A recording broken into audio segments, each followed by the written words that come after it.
आज हम कर रहे हैं क्लास 8 का chapter 6 ratio and proportion assignment 6.2 का क्वेश्चन नंबर 6 है। क्वेश्चन है बेटा, Suresh purchased a TV set for ₹2,700 and spent ₹300 on its repairing. He then sold it to Sohan at a gain of 25%. Sohan sold it to Subhash at a loss of 10%. Find the CP for Sohan and Subhash. Suresh ने एक TV purchase किया है 2,700 rupees में और इसकी repairing पर उसने पैसे खर्च किए हैं ₹300। फिर उसने इस टीवी को सोहन को सोल्ड कर दिया है तो उसको गेन हो रहा है 25%। सोहन ने इसे सुभाष को सोल्ड किया और उसे लॉस हुआ है 10% का। हमें इस क्वेश्चन में सोहन का और सुभाष का कॉस्ट प्राइस निकालना है। ठीक है बेटा, क्वेश्चन स्टार्ट कर रहे हैं हम। Cost price of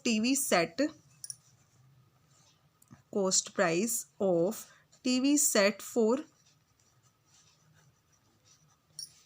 Suresh ₹2,700। Repairing पर उसने पैसे खर्च किए हैं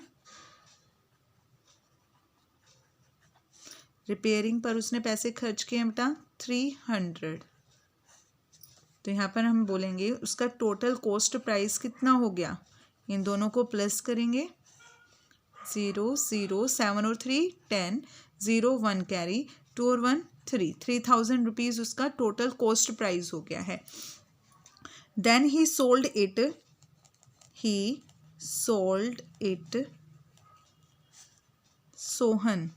सोहन को उसने इसे बेच दिया है 25% गेन पर। He sold it Sohan for 25% gain.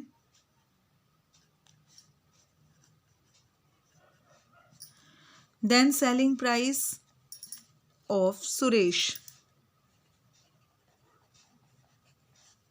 बेटा उसने टीवी को सोहन को 25% गेन पर बेच दिया है तो अब सुरेश का सेलिंग प्राइस हो जाएगा। सेलिंग प्राइस निकालने का फार्मूला होता है हमारा cost price into 100 plus profit percent, क्योंकि उसको प्रॉफिट हो रहा है तो हाँ इसलिए profit 100 plus profit percent upon 100। Values put करेंगे इसमें हम। कॉस्ट प्राइस हमारे पास कितना है 3,000 इंटू 100 प्लस प्रॉफिट परसेंट। 100 में हम प्रॉफिट को प्लस करेंगे, 100 और 25 हो जाएगा हमारे पास 125 अपॉन 100। 20 से 20 कट जाएगी, इनको हम मल्टीप्लाई करेंगे। 10 तो आगे ऐड हो जाएगी बेटा और नंबर को हम नंबर से मल्टीप्लाई करेंगे। 3 5 जा 15, 5 1 कैरी, 3 2 जा 6 और 1 7 एंड 3 5 जा 3। तो हमारे पास आ गया ₹3,750। ये क्या है, ये सुरेश का सेलिंग प्राइस है। Selling price of Suresh.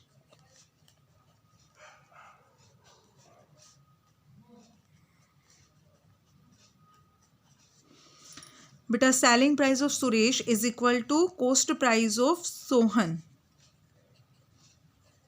जो सुरेश का सेलिंग प्राइस है वो कॉस्ट प्राइस है सोहन का 1,750।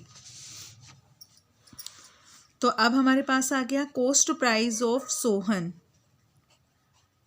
सोहन का कॉस्ट प्राइस आ गया हमारे पास ₹3,750 और उसे लॉस हो रहा है 10% का। उसको लॉस हुआ है 10% का जब उसने इसको सेल किया है तो उसका सेलिंग प्राइस हम निकालेंगे। सेलिंग प्राइस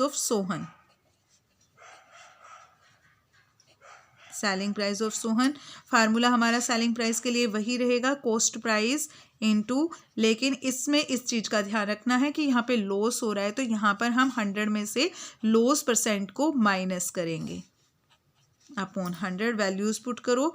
कॉस्ट प्राइस है हमारे पास 3,750 इंटू 100 माइनस लॉस परसेंट। बेटा 100 में से 10 को माइनस करेंगे तो कितना आ जाएगा हमारे पास 90 आएगा अपॉन 100। 10 से 10 कट जाएगी, 10 से 10 कट जाएगी। नेक्स्ट हम करेंगे 375 को मल्टीप्लाई करेंगे 9 से। 9 5 जा 45, 4 कैरी, 9 7 जा 63, 63 एंड 4 64, 65 66 67 और 6 कैरी, 9 3 जा 27, 27 और 6 33, 3,375 ये सेलिंग प्राइस है सोहन का। Selling price of Sohan, selling price of Sohan is equal to cost price of Subhash 1375 rupees. बेटा क्वेश्चन है बेटा, देखो क्वेश्चन हमारा कहाँ से स्टार्ट हुआ था। टीवी सेट, सुरेश ने एक टीवी सेट खरीदा था ₹2700 का और उसके रिपेयरिंग पर उसने 300 रुपये खर्च करे थे, तो उसका टोटल कॉस्ट प्राइस आ गया था 3000 रुपीज़। फिर उसने इसको टीवी को सोहन को सोल्ड कर दिया था, सोहन को बेच दिया था 25% गेन पर। तो सुरेश का सेलिंग प्राइस आ गया था। हमने यहाँ पे फार्मूला पुट किया और हर क्वेश्चन में आपको फार्मूलेज लिखने हैं। जितनी बार आप फार्मूले लिखोगे उतनी बार आपको फार्मूले अच्छे से लर्न हो जाएंगे। ठीक है, वैल्यूज पुट की हमने, तो सेलिंग प्राइस आ गया सुरेश का ₹3750। Selling price of Suresh is equal to selling price cost price of Sohan is equal to ₹3750। देखो जो सुरेश का सेलिंग प्राइस है वही सोहन का कॉस्ट प्राइस है। तो अब हमारे पास सोहन का कॉस्ट प्राइस आ गया और उसने जब इसको बेचा है तो उसको लॉस हो रहा है 10% का। तो यहाँ पर हम सेलिंग प्राइस निकालेंगे सोहन का। तो जो सेलिंग प्राइस सोहन का होगा, जो सोहन का सेलिंग प्राइस होगा वही सुभाष का कॉस्ट प्राइस होगा। ओके बेटा।